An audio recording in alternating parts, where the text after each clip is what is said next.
আসসালামু আলাইকুম রহমতুল্লাহ। পাতলা পায়খানা মানেই যে পানি শূন্যতা তা নয়।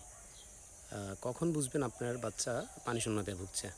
পাতলা পায়খানার পাশাপাশি যদি আপনার বাচ্চা আপনার কাছে ঘন ঘন পানি খুঁজে গ্লাসটা দেখিয়ে দেয় আমাকে পানি দেন, এবং প্রস্রাবের মাত্রা যদি কমে যায় বাচ্চার, এবং মাথা নেতিয়ে আছে, মাথা তুলছে না, শুয়ে থাকছে, হাঁটাচলা করছে না, ঘন ঘন আপনার গ্লাসটা দেখিয়ে দিচ্ছে আমাকে পানি দাও, তখনই বুঝবেন যে আপনার বাচ্চার পানি শূন্যতা হতে চলছে।